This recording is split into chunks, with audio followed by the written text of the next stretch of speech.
Beleza. A aula de hoje, na verdade, eu vou falar de uma série de coisas. Eu coloquei aqui um título meio tentativo, que seria Como disseminar resultados, né, de pesquisa. Mas, na verdade, a gente pode entender que isso é o que a gente chama aí comumente de marketing pessoal, né?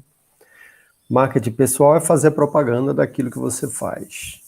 Tentar colocar suas coisas como legais, então para isso você precisa de algumas ferramentas, né?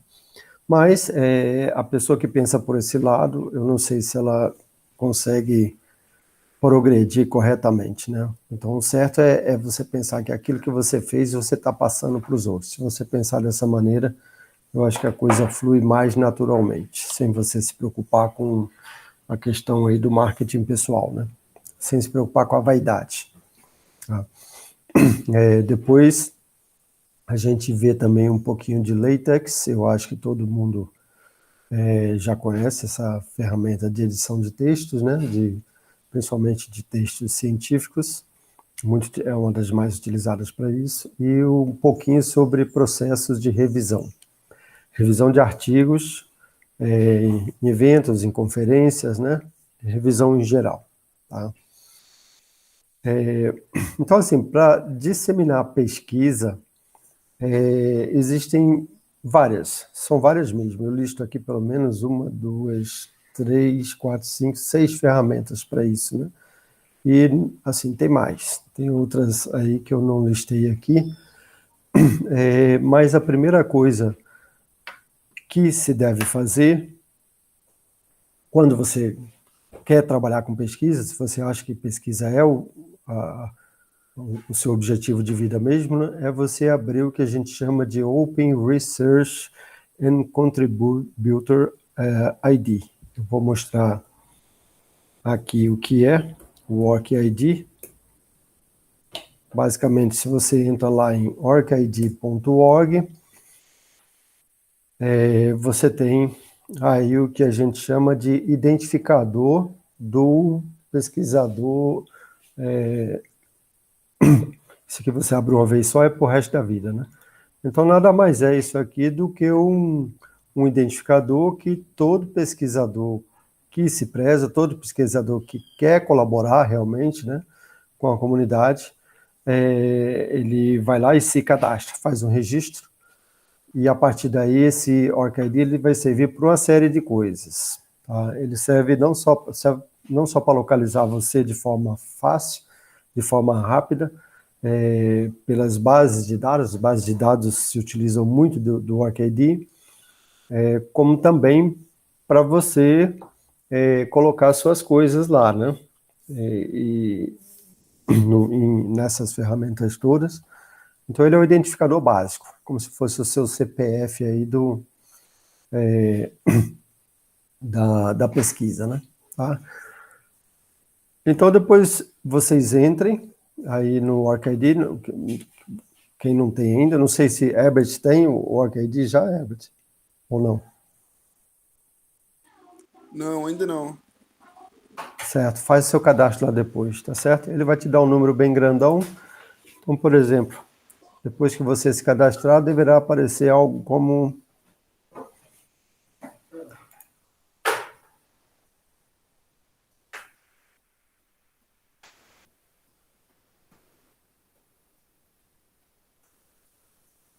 Aqui eu estou indo para... Deixa eu pegar o meu OrcID aqui antes que ele... Pronto, ops.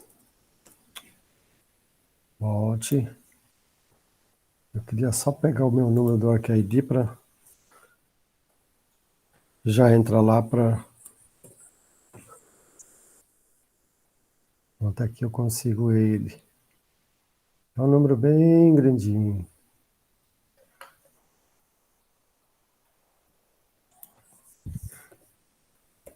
Bom, vamos me procurar lá, vamos ver se eu consigo me encontrar. Eu acho que eu consigo.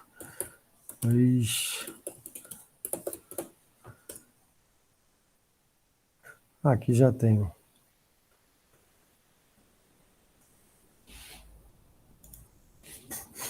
Era isso que eu queria.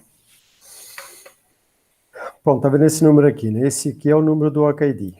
Tá? Você vai receber um registro como esse. Realmente é bem grande, né? Parece um CPF mesmo, pelo tamanho. Aliás, ele é até maior do que um CPF.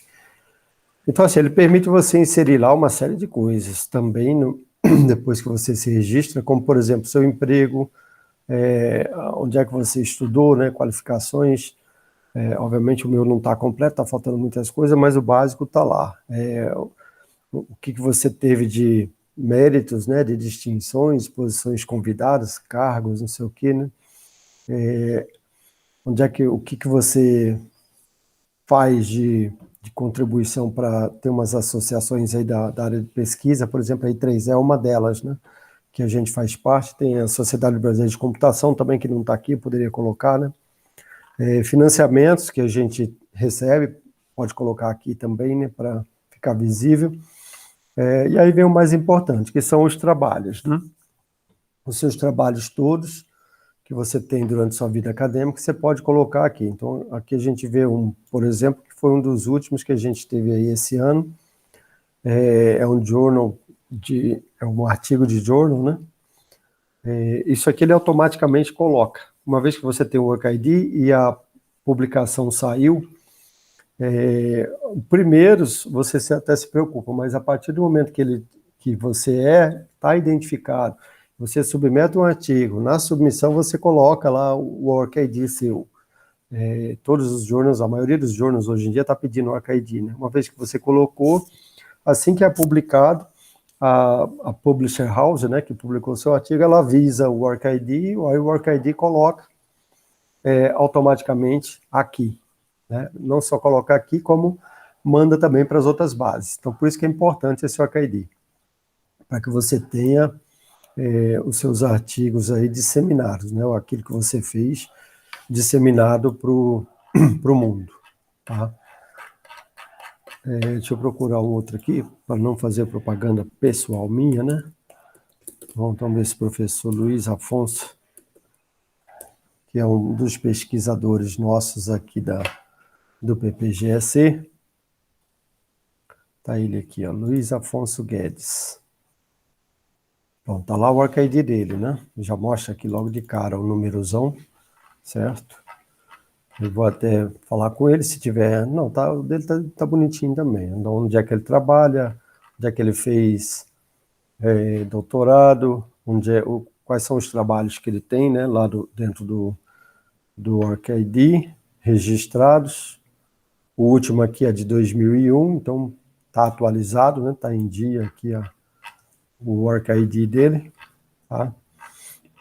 Mas, em suma, isso aqui você vai criar uma vez, depois não vai se preocupar muito mais, não. Eu nunca mais entrei nisso aqui, acho que a última vez foi em 2011, 2012, por isso que está tudo incompleto as minhas informações, e depois eu nunca mais entrei aqui. Então, é mais para criação, né? Mas para você saber que aqui também você consegue, inclusive, uma vez que você entra, eu estou conectado, né? Eu estou lá dentro você consegue colocar, inserir, né, coisas novas desde que tenha o seu ORCID associado a essas coisas que você, na hora da submissão, né? Tá? E aí, uma das coisas do ORCID é também, bem legal, é que ele serve para você, é como se fosse uma conta do Google. Ele serve para você entrar em várias outras ferramentas, em várias outras plataformas. Uma dessas plataformas, por exemplo, onde eles têm o que a gente chama de Researcher ID, é a Web of Science, que eu acredito que vocês já devam ter ouvido falar. Então, através do ORCID, você associa ele, você entra na tua conta no Web of Science, você associa o seu ORCID nessa conta, a partir daí você não precisa mais usar o login lá como se fosse um e-mail, né? Quando você vai entrar no e-mail, ele já pergunta, você quer entrar pelo Google? Ou então, várias ferramentas que funcionam dessa maneira. Então, aí o ORCID passa a ser um ponto de entrada, né, para todas essas outras ferramentas. Inclusive o Researcher ID, né, que é da Scopus, tá? E que é da Web of Science, desculpa. E o Scopus também. Então, esse ID aqui, é um que você tem que fazer, assim como que obrigatório. Esses outros aqui você faz se você quiser. E na hora que você fizer eles, você pode associar esse seu Work ID a eles, tá? Então, vou entrar aqui, por exemplo, no Scopus, do professor Afonso.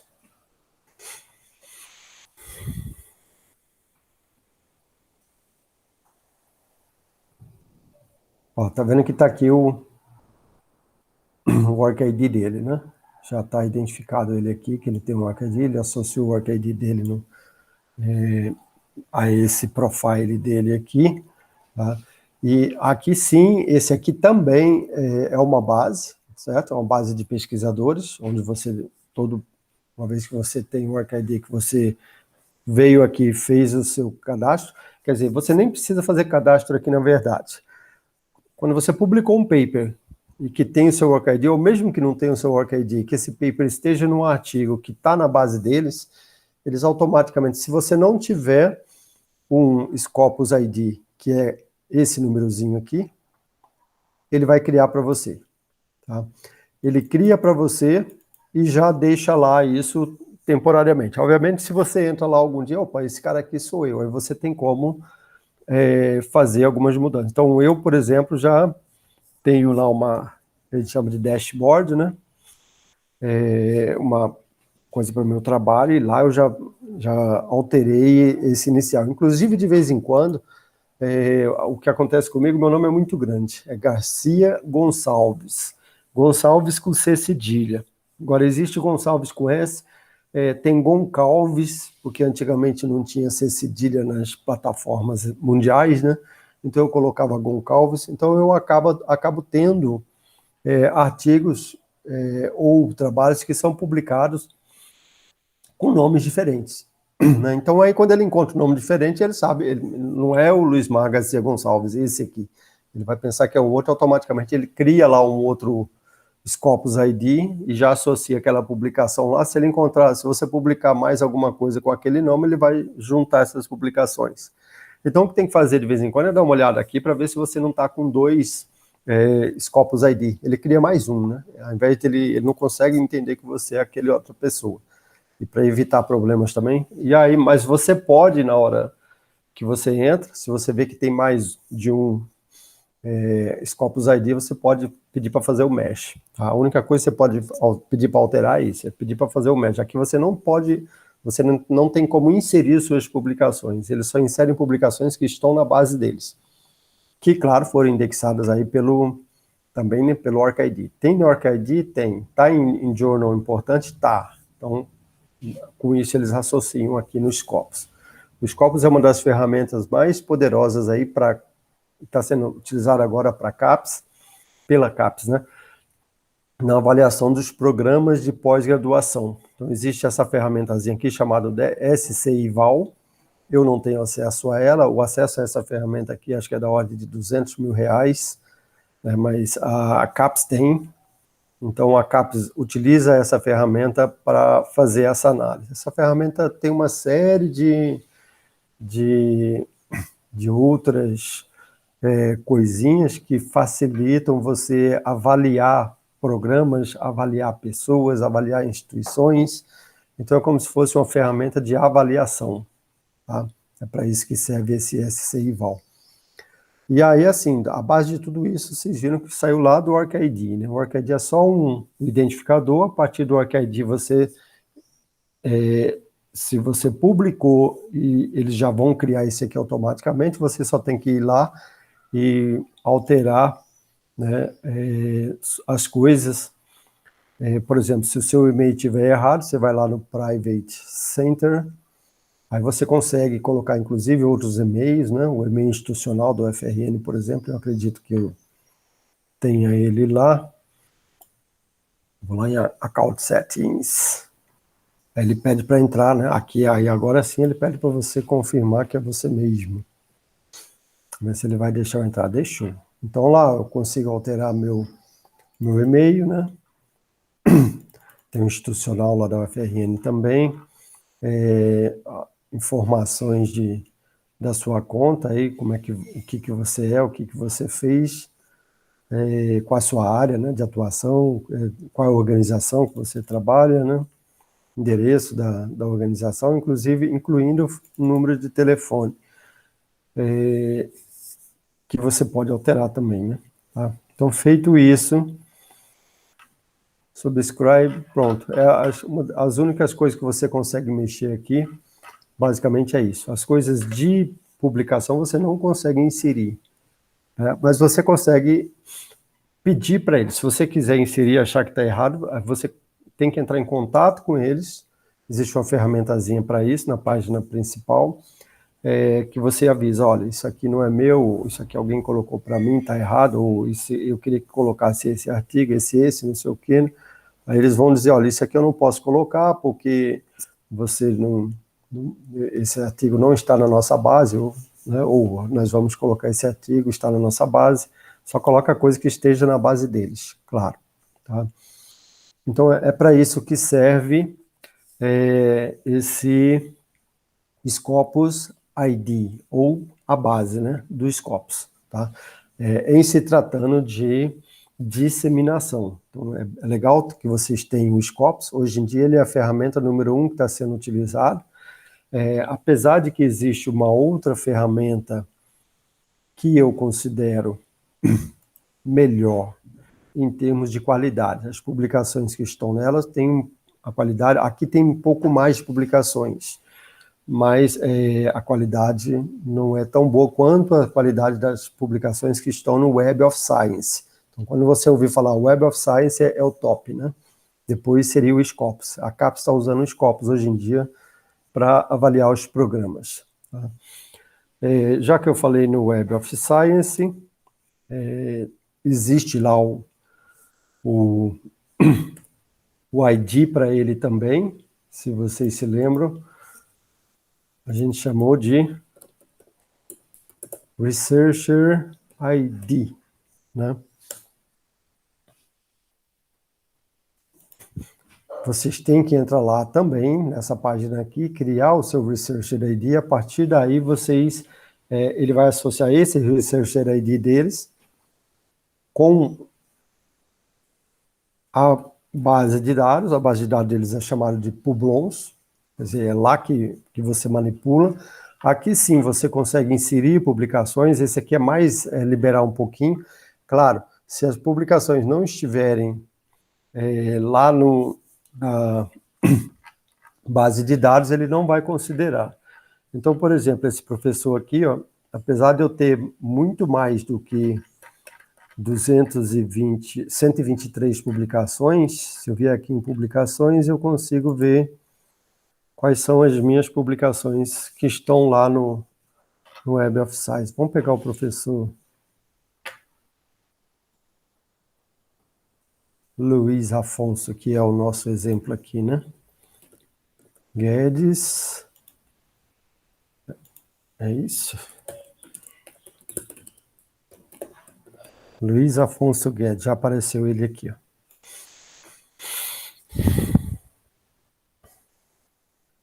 Pronto, apesar dele ter muito mais do que 90 publicações aqui, se a gente for na lista de publicações dele,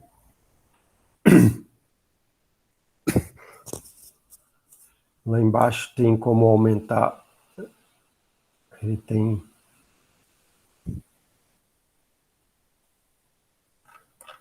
Apesar que ele não deve ter inserido. Aqui tem opções de você inserir as suas publicações. Então, talvez ele não tenha inserido todas as publicações. Mas aqui apareceria a lista, não só das 90, mas de todas as publicações que ele inseriu. Acho que as que já estão na base, mais as que ele inseriu. Então, no meu caso, por exemplo, tem mais do que 123. Mas só que só tem... na base Web of Science, ele só tem 90 publicações inseridas automaticamente pelo sistema. Tá? Essas publicações são de altíssima qualidade, todas elas, e estão indexadas aqui, se você vê, né, o WOIS, é porque todos eles têm WOIS aqui. Elas estão, os journals automaticamente já estão, né? Então, assim, aqui está a Elite. essa é a elite das bases de dados, né? Então aqui você faz o download, todas as publicações que estão aqui, elas estão no Web of Science. O Publons é como se fosse um plugin, né? Desculpe, que você tem para acessar a base, acessar só as suas publicações que estão lá, e tem uma paginazinha sua lá, né? Que você consiga colocar suas coisas. Então, por exemplo, aqui o professor Luiz Afonso colocou o nome dele também, né? Pode colocar onde ele trabalha e outras coisas mais, né? Tá? Então, tudo isso é feito através desse, também, né? É feito através desse indexador aqui, que se chama Researcher ID. Então, veja, eu já falei de 3, né? Work ID. O Work ID você associa aqui com o Researcher ID, e o Work ID você também associa com o Scopus ID, que é o outro que a gente passou agora há pouco. Então, quando você entra na sua dashboard, existe uma maneira lá de... Deixa eu ir para a minha. Por exemplo, né?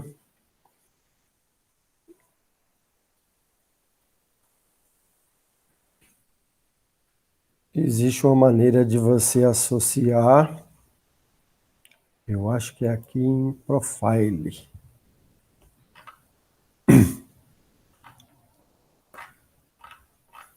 Não. Só sai procurando, tem como você associar o seu OrcID, tá? Ó, inclusive, se vocês... Eu falei, né, ainda há pouco, que você pode usar várias ferramentas para fazer login. Uma delas é o OrcID, que está aqui, né? Então, eu fui lá inicialmente, associei meu OrcID dentro da ferramenta, e a partir daí ele automaticamente está autorizado a pegar a mesma senha, né? Lá do... Pronto, aí, ó, aqui eu tenho todas as contas, todas as coisas, né, que eu autorizo ele, né? Então pode ver que aqui está Publons. Clarivative é o nome novo que a Web of Science inventou aí para a empresa deles, né? Web of Science vai continuar sendo esse o nome eterno, mas a empresa que está por detrás disso chama-se Clarivative agora, né? Clarivative, se quiser falar no inglês. Então aqui você vê as contas que eu conectei. Eu tenho conectado aqui, né? Eu consigo acessar aqui pelo OrcID e pelo Google também, né? E também tenho aqui pela UFRN, na verdade pela CAPES. Esse aqui é o acesso CAPES. Aqui eu tenho, que passa para o UFRN no final das contas. Tá? Então eu consigo usar esses 3 IDs aqui para poder acessar o que a gente chama de meu Publons. Uma vez lá no Publons, aí sim consegue-se... Deixa eu voltar para lá. Consegue-se incluir, se eu falar para Publications, né, por exemplo, eu consigo importar publicações. Ele está vendo que tem um found 0 aqui. Ele automaticamente já busca as que estão no Web of Science, né? Ele coloca automaticamente.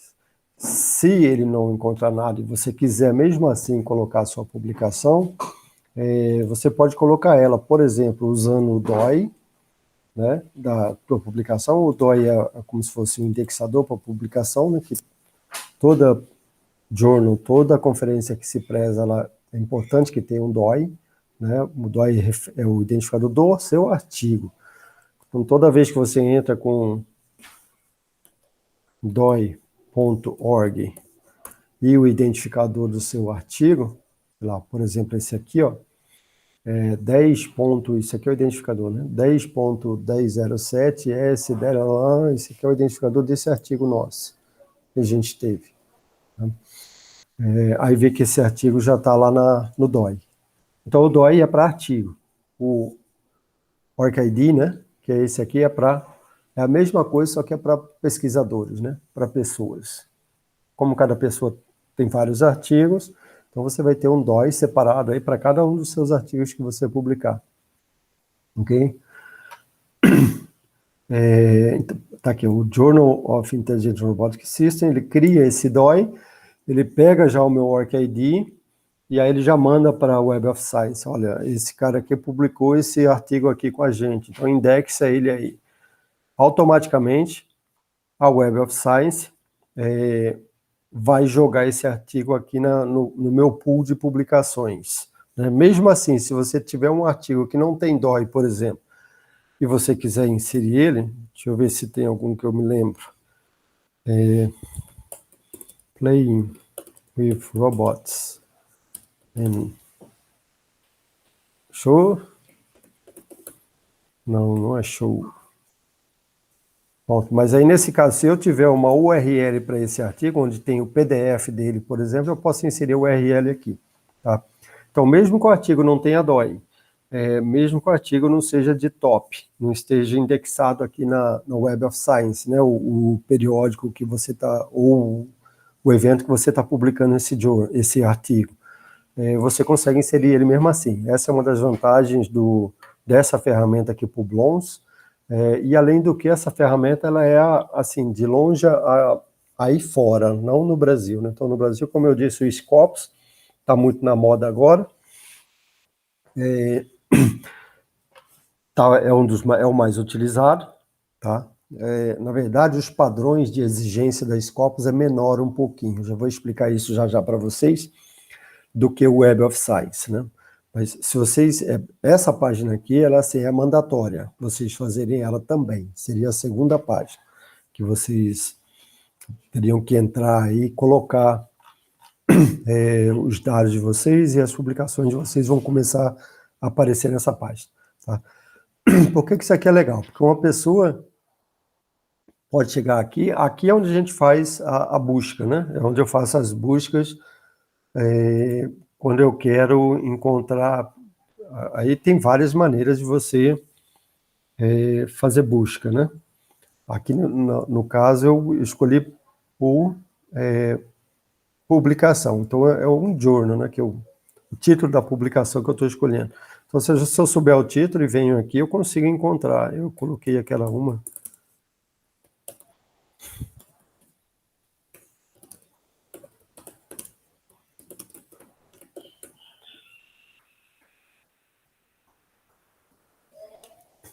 Tá aqui, ó. Por exemplo, né? Você viu que a gente encontrou.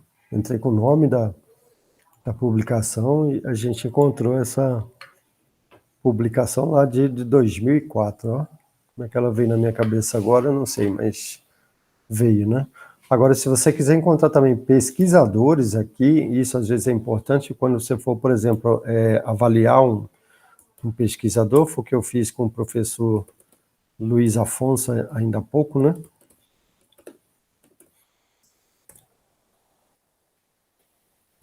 Você também encontra, né? Ele já coloca lá embaixo. O legal disso é que ele é interativo, né? Já vai, busca na base e já mostra para você. Aí você, claro, olharia. Mas se você quiser buscar por países, né, etc., por publicações, tem também a opção de você colocar quais são os campos de pesquisa que você está buscando, né? Se tiver o DOI, né, também, né? Ok. Se eu quiser as palavras que tenham wavelets, né, no título, vou colocar o transiente também, que é a nossa busca mais tradicional. Aparece aqui, ó. Transiente e wavelets, né? Tem essas duas palavras, transiente e wavelets, transiente e wavelets. Tá? Todas elas aqui tem. Então, você consegue buscar também por... se você tem uma sugestão de título, né? Em alguma área, você consegue buscar aqui também. Tá? Uma vez que você encontrou uma determinada publicação, você poderia salvar no seu BibTeX, por exemplo, né? Uma vez essa publicação interessa para mim. Esse paper na detecção de transiente, de sinais acústicos, não sei o que, usando wavelet, né? Você pode ir lá no DOI dele, né? Entrei na página errada. Não, foi pro DOI. Você vem pro DOI, poderia salvar, né? Ou em formato BibTeX, por exemplo, né? Só copiar aqui, opa, essa publicação é legal, vou citar ela. Já salva lá no seu arquivo de citações, que a gente vai ver daqui um pouco mais, como é que você pode ter existe uma ferramenta para você trabalhar isso também, né? Ok? Que se chama Mendeley, que é da Scopus. Essa ferramenta é bem legal, tá? Mas veja, então isso aqui é a base para você trabalhar. Eu, no meu dia a dia, eu uso muito o Publons, eu uso o Scopus também, uso mais o Publons do que o Scopus, porque eu tenho certeza que aqui eu só encontro trabalhos, os trabalhos que ele mostra para mim, pelo menos, aqueles trabalhos meus, eles ficam visíveis para mim, e eventualmente para outros, mas os trabalhos que ele mostra na hora de uma busca dessa são os do Core Collection, que a gente fala, é o que está lá no coração dele mesmo, né? São os trabalhos top. Okay? Então é bom que vocês tenham essa ferramenta aí, façam o cadastro nela, né? Eu já falei pelo menos 3 ferramentas, né? Ok? Existe mais do que 3 ferramentas, tá? Lembrando que para você se cadastrar no Publon, você tem que vir aqui na Researcher ID. Eu acho que na Publon você deve ter o acesso já direto nela, eu acredito. Ele deve mandar para cá, né? Esse acesso aí na Publons. Deve mandar para o Researcher ID em algum momento para você se cadastrar, né? Aí, tá até, ó, I want to register. Tem aqui o Join Publon Now. Você já tem aqui na página do... Você viu que eu estava na página do Researcher ID, né? Que era... Pronto, essa página aqui. Aqui ele já dá a opção para você se cadastrar lá, ok? Então, o Publons é como se fosse o local, a sua página de trabalho, né? A partir do momento que você se cadastrou aqui no Researcher ID. Tá? Bom, vocês vão ver isso na prática, na hora que se cadastrarem, mas é essencial que vocês tenham isso, não só para ser o marketing pessoal, né, mas para disseminar aquilo, que é essa a finalidade, disseminar aquilo que você fez para outras pessoas. Tá? Existem algumas ferramentas, a gente já falou do Scopus, né, mas o Scopus é parecido também,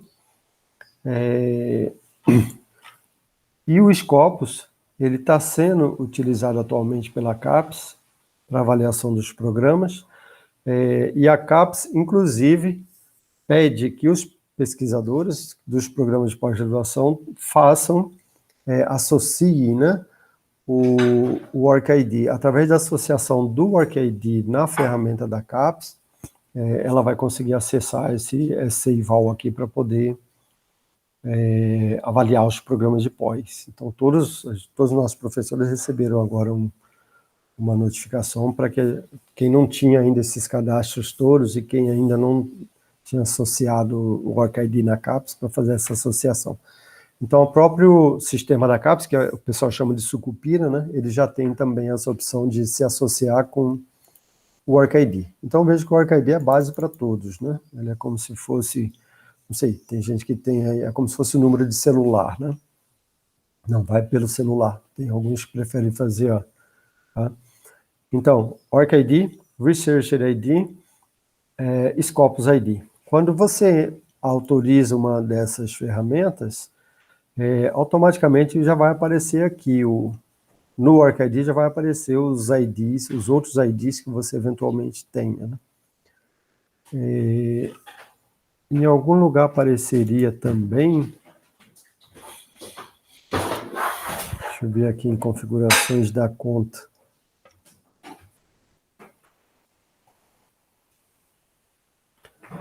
Não.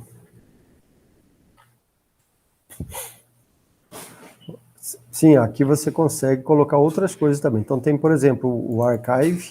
O Archive é uma ferramenta onde se você está produzindo um artigo e você acha que esse artigo já dá para você colocar ele disponível para a comunidade, né, mesmo para ter contribuições ou já querendo adiantar, você coloca ele nessa ferramenta aqui, chamada Archive.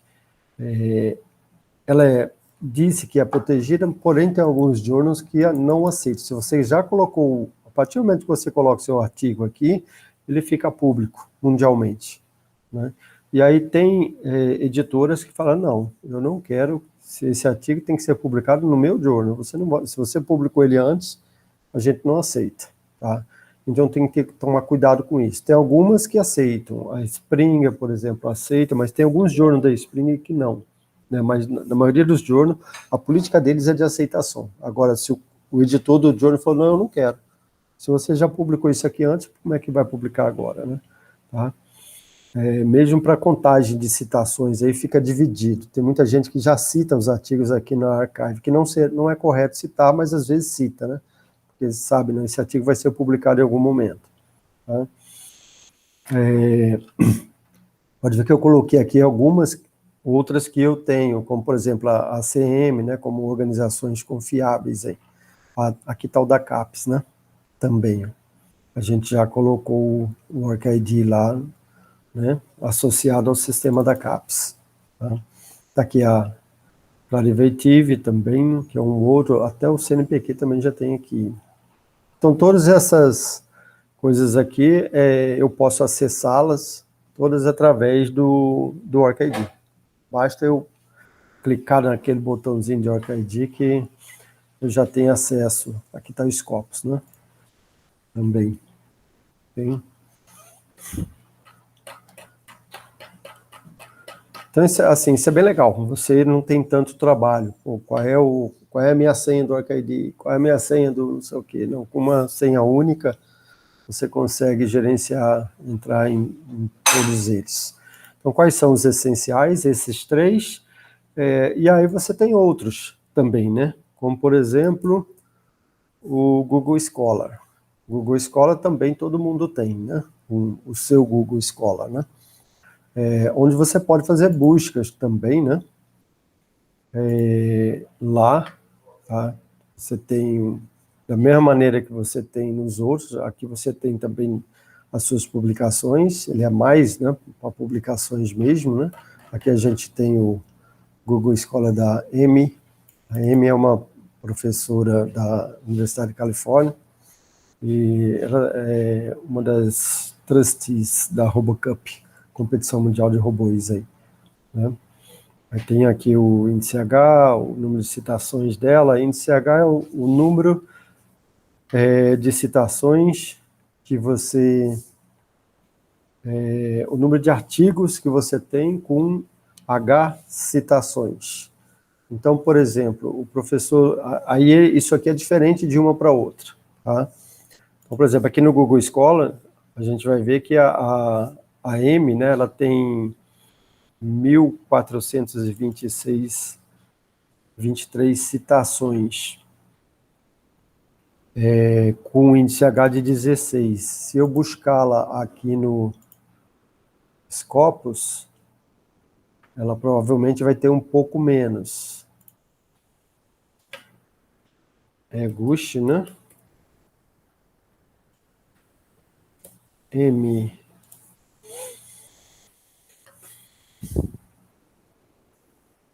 Olha, só tem 26 documentos. Está vendo que ela tem duplicidade de registro, né? Tem 2 registros. Então, certo. Inclusive eu, que não tem nada a ver com ela, poderia, sabendo, se eu tenho certeza que é ela, né? Claro, mas tem aqui uma Amy Gush da Universidade de Cambridge, tem uma outra de San Diego. Provavelmente ela é professora convidada aqui, e aí por algum motivo ela botou também esse registro aqui. Eu acho que deve ser, eu acho que é a mesma pessoa, entendeu? Mas se eu tiver certeza, eu posso vir aqui, ó, e pedir para juntar os autores, né? Como eu não sou ela, eu não vou fazer isso para os outros. Quando eu era coordenadora aqui no programa, eu até fiz isso para alguns professores, tendo certeza, né? E aí, na função de coordenador, para poder o programa ser bem avaliado também. Mas eu não vou fazer isso para ela, mas poderia, né? Então, você, se tiver 2 registros, quando você fizer uma busca aqui, vai aparecer também, ok? Mas vamos entrar aqui no perfil dela, do Scopus, que era isso que a gente queria ver. Se vocês olharem, o fator índice H dela aqui é 6 no Scopus, né? E lá no no Google Scholar é 16, uma diferença muito grande. Por quê? Porque aqui no Google, lá ali no Scopus e no Web of Science, a gente já vai fazer o search no Web of Science também, mas no Scopus e no Web of Science estão as publicações mais seletas, as tops, as que são mais relevantes, né? Aqui não, aqui na Google Scholar você tem todas. Então, tudo que é coisa de Eguchi, que Eguchi publicou está aqui, tá? E, inclusive, as citações aqui são bem maiores por conta disso. Então, se a gente vê o que é o índice H dela, e você sair contando, ela tem 1, 2, 3, 4, 5, 6, 7, 8, 9, 10, 11, 12, 13, 14, 15, 16. Ela tem 16 publicações. Se aqui fosse, se as duas fossem 17, né? Esse aqui é a publicação de número 17. Se eu ordenar a publicação, as publicações pelo número de citações, né? Então, ela tem 16 publicações que tem pelo menos 16 citações. Tá? A 17ª dela tem 16. Opa, então paro aqui. Tá? Com 16 publicações, o índice que tem 16 citações, o índice H dela é 16. Aqui no Google Acadêmico. Se a gente for lá no Google Scholar, né? Se a gente for para o Scopus, de novo, aí cai para 6, né? Ou seja, se eu vier aqui e mandar ele ordenar, né? Pelo número de citações, ou posso ir aqui no HGraph também, né? A gente vai verificar que ela tem 1, 2, 3, 4, 5, 6 citações, 6 artigos que tem pelo menos 6 citações. O 7º tem 6 também, ó, o 7º artigo dela. Tá? Provavelmente a página dela aqui no Web of Science, no Scopus, desculpa, não deve estar muito atualizada, ela não deve ter muita preocupação com relação a isso, né? Ok? Se a universidade dela não cobra esse tipo de coisa, esse tipo de avaliação, a nossa universidade aqui cobra, a gente tem que fazer esse cadastro. Tá? Você tem que atualizar, porque a avaliação do programa nosso depende disso. Tá? Então, por isso que a gente está mais focado nessas ferramentas também. Ela talvez não se preocupe muito com isso. Tá? Mas só para vocês verem a importância de vocês terem isso aqui. Tá? No futuro aí, ou mesmo agora no presente, isso aqui diz o que você é. Deixa eu pegar o Publons dela também, só para a gente fazer uma busca em comparação com o Google Scholar, né? Como é que é? É Gucci. Se eu já tivesse pego o Researcher ID dela, né, eu poderia colocar aqui.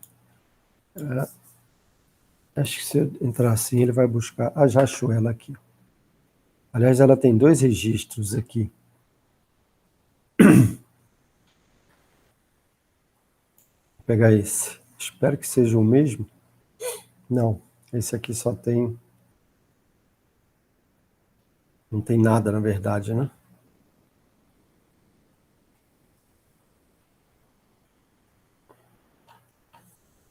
Ela nunca atualizou isso daqui, o Publons. Então, provavelmente, ela não se preocupa muito com isso, não. Apesar que ela tem revisões que foram inseridas, provavelmente ela autorizou algum journal que ela revisou e colocar as revisões aqui. Só para informar, ela já revisou para tantos journals, né? Esse é o sumário dela. Então, como eu disse, provavelmente a universidade dela não se preocupa, não faz esse tipo de cobrança e ela não tenha entrado e não tenha feito isso, certo? Se a gente procurar o professor Afonso, né, que é o nossa cobaia aqui de teste, lá no Scopus, aliás, acho que a gente já procurou, né? No Scopus, eu acho que a gente procurou no Publons, né?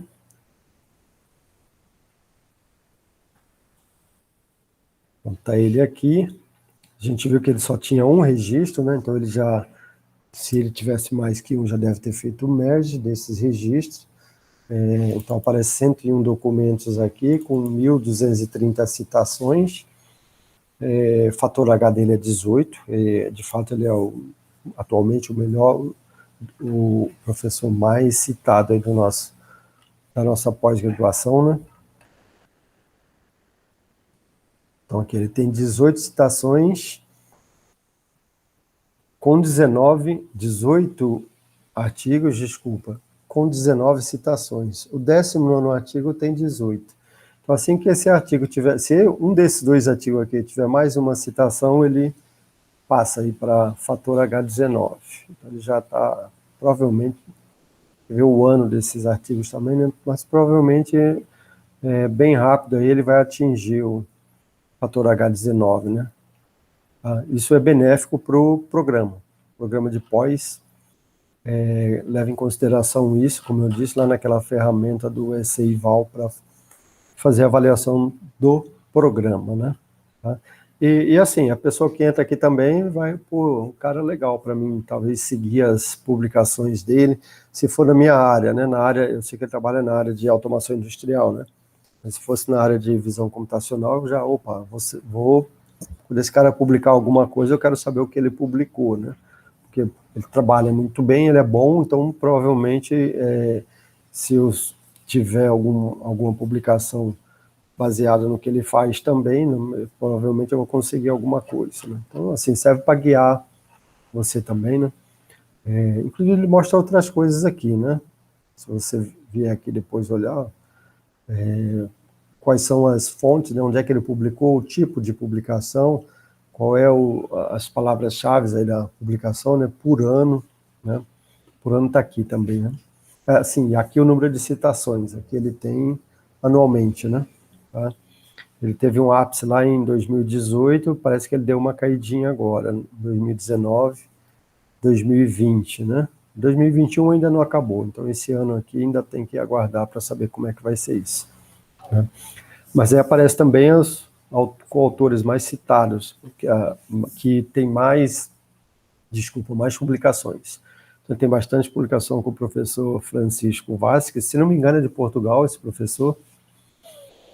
Tem um outro professor daqui, que é o Ivanovic, né, que foi aluno de Luiz Afonso, inclusive, né, que trabalha junto, tem várias publicações junto, né? Tá? Então, assim, essas ferramentas, o Scopus, né, o Publons e o cadê? Eu acho que eu tirei daqui vamos lá, o Scholar, né? Vamos para o Google Scholar da Emegos e o Google Scholar. Vê que aqui é mais geral, né? Que aparece tudo. Aqui, mesmo que você não queira, você já está lá na base deles. Você tem a opção de entrar lá e atualizar, né? Tá? Então, deixa eu ver se eu for lá no meu profile, né? Na verdade, eu tenho dois. Esse aqui é o segundo profile. Como é que eu sei? Porque está Vision Robotics aqui. Eu já pedi para fazer o merge, eles mantiveram ainda esse aqui, não fizeram o merge. Tá? Então aqui também aparece o número de citações, aparece o índice H, né? Aparece o índice I10. O índice 10 é o número de publicações que tem pelo menos 10 citações. Então, por exemplo, eu tenho 46 publicações que receberam 10 citações aí no Google Scholar, né? Tá? Bom, o Google Scholar, como a gente não utiliza muito, e isso aqui é mais ou menos automatizado, todos eles são, né? Mas eu não dou muita atenção e acho que as pessoas também não dão muita atenção para ele. Então, ele fica meio que colocado lá de lado, né? Existe um outro, que é o Semantic Scholar. Na verdade, eu não sei de onde veio, nem para onde vai, mas eu sei que existe esse repositório, digamos assim, de publicações e que foi feito para tentar ajudar, né? Tá? É mais ou menos parecido, né? Eu só tenho, ver que eu estou com 19 publicações lá, né? Então, provavelmente isso aqui é uma atualização automática aí que, né, existe até a opção de eu editar, eu entrei agora há pouco, né? fiz uma edição, talvez tenha a opção de você adicionar artigos, né? Mas assim, isso dá muito trabalho eu entrar lá, então eu não vou fazer isso. O Google, o Semantic Scholar, sinto muito, vai ficar sem atualização. E vocês não precisam se preocupar com ele também não, nem com ele nem com o Google. Só se preocupem mais com os outros 3 que eu falei, que é vocês têm que fazer o Work ID, né? Preocupe-se com os Scopus e o Publons, ok? Seriam esses 3 é como se fosse obrigatório. A partir deles, o Google Scholar de Semantic vai encontrar vocês também. Existe um outro, além desses, esse outro repositório, tem muita gente utilizando ele, porque ele é bem mais interativo. Ele foi feito para funcionar como se fosse um Facebook aí dos pesquisadores. Então, por exemplo, aqui a gente tem essa moça, Wei Wang, eu até acho que fiz uma carta para ela pedir o visto permanente nos Estados Unidos. E o ResearchGate, o símbolo aqui é RG, ele tem várias coisas lá. Deixa eu ir para o meu home. Acho que esse é o meu home, né? Isso, pronto, tá aqui Luiz Marcos G. Gonçalves. Ele dá, inclusive, fornece um score para você, como se fosse aqui uma coisa que ele leva em consideração alguns variáveis lá e dá um cálculo no final, ele joga esse cálculo aqui, né? Mas você pode entrar lá também, da mesma maneira, você criaria o seu ID, né? Eles não têm assim um ID como os outros. Você entra lá e cria sua conta, e a partir daí, aquela conta é o seu ID. Então, eu, por exemplo, sou Luiz Gonçalves 4, talvez esse aqui nem seja o meu, mas não, acho que é assim, né? Aqui ele consegue associar de maneira mais eficiente. Ele encontra, vai lá, busca a universidade, etc, etc. Né? Realmente, esse aqui é o mais atual. Isso aqui tudo ele coloca automático, né? Você não precisa se preocupar em colocar as coisas aqui também não. Mas se você vê que não tem alguma publicação aqui, você pode vir aqui e inserir ela também, né? Add new research, tá? E aí tudo quanto é tipo de coisa. Vamos ver se eu tenho algum... Pode fazer o upload.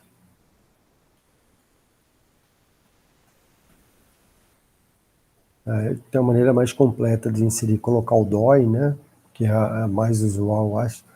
O CNPq, o Lattes usa o DOI. Você colocou o DOI, ele já copia todos os campos automaticamente. E aqui também, né? Então, assim, se uma publicação ele não tiver colocado eventualmente, você vê, pô, essa publicação é minha. Aí você entra lá e coloca ela. O legal daqui, eu acho que nem tanto a maneira como a informação é colocada, é mais ou menos parecida com as outras, né? Você edita lá, coloca um resumo, que eles chamam, né?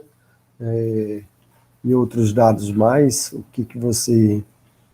Qual é a sua expertise,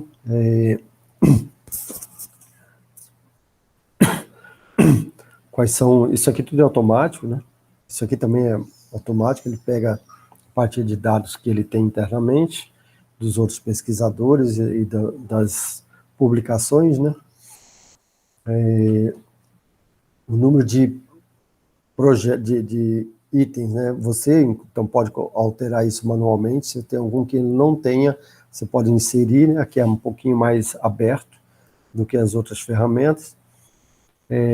Mas duas coisas legais é que você pode fazer perguntas aqui e você pode responder, ajudar pessoas respondendo perguntas também.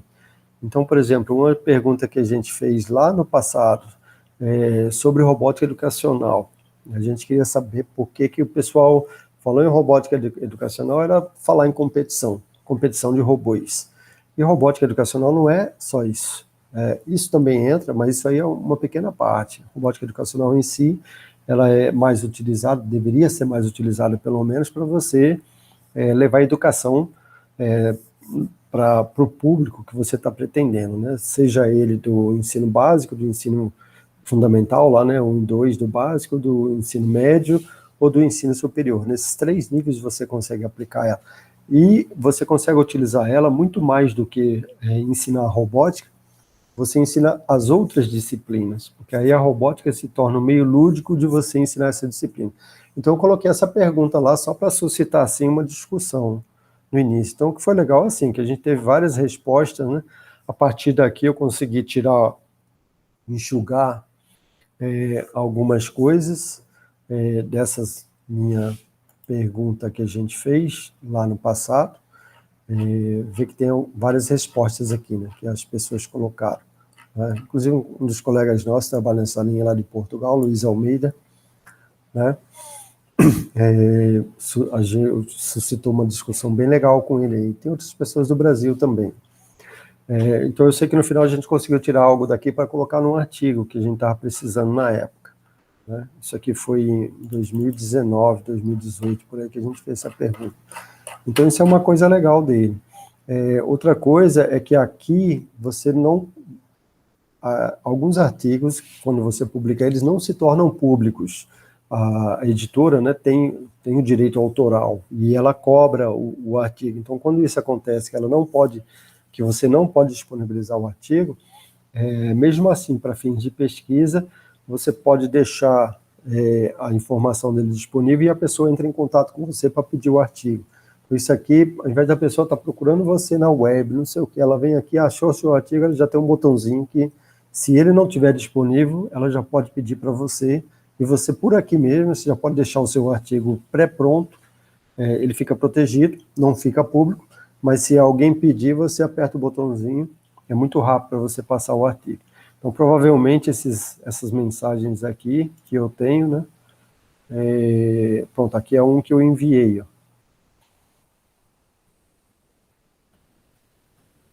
São de artigos que tudo foram pessoas pedindo artigos, né? Que a gente compartilhou, no caso, esses artigos. Isso é uma coisa legal, as pessoas entram realmente em contato com você e você também pode entrar em contato com os outros, né? Para solicitar, né? Tá? Aí tem algumas notificações que, só para dizer que isso aqui é coisa dele só para você ficar feliz, né? E continuar usando a ferramenta. Dizendo que você teve 336 leituras né?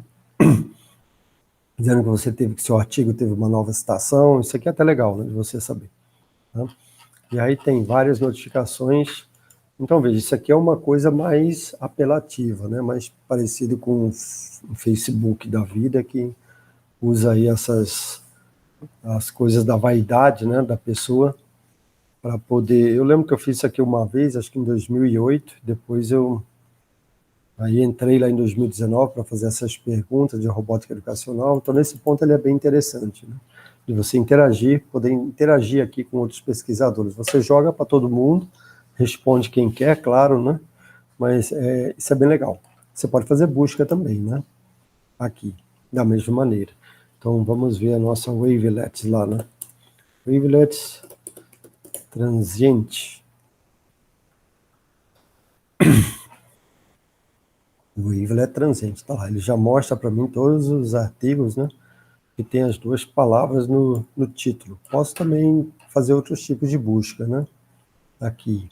Acho que deve ter uma busca mais avançada, né? Em suma, quantas respostas?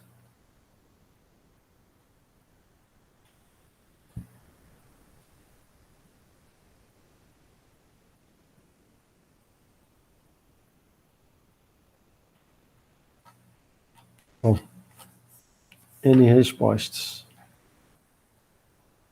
Legal que também você vai passando, né? Provavelmente eu não vou chegar ao fim disso aqui. Milhares, né? Deve ter milhares de publicações aqui dentro. Hein? Assim, além de você poder entrar manualmente, lembrando que ele também faz o feed, né? De forma automática. Saiu uma publicação em determinado journal, ele automaticamente já indexa ela aqui. Ok? Então, isso aqui é como se fosse uma base também, né? Você E é uma base mais interativa, que você consegue também conversar com outros pesquisadores. Então seria uma coisa, teria uma intenção legal, mas assim, com o passar do tempo, as pessoas passam a despender muito tempo numa ferramenta dessa, né, diariamente. Eu acho que vocês viram aí a questão do Facebook no Brasil, né, e do WhatsApp também, que é uma são as ferramentas mais, as pessoas perdem tanto tempo, que você acaba não pesquisando. Você vai ficar muito tempo nisso aqui, você acaba não fazendo outras coisas, tá? Então, por isso também, eu acho que eles fizeram essas coisas de uma maneira mais ou menos automatizada. Quanto mais automatizada, mais as pessoas vão se utilizar, de maneira que não precisa ficar perdendo muito tempo com isso. Mas, assim, a coisa que vocês têm que fazer uma vez na vida, tá? Eu acho que é isso, dessa parte de... Vamos voltar lá para os slides. E de bases, né? Eu já falei do Researcher ID, do Publons, do Scopus, né? Do OrcID, antes de mais nada, né? É o zero aí do Google Scholar, do Semantics Scholar. E eu acho que é isso. Eu vou interromper esse vídeo aqui, e para não ficar muito longo, só um minutinho.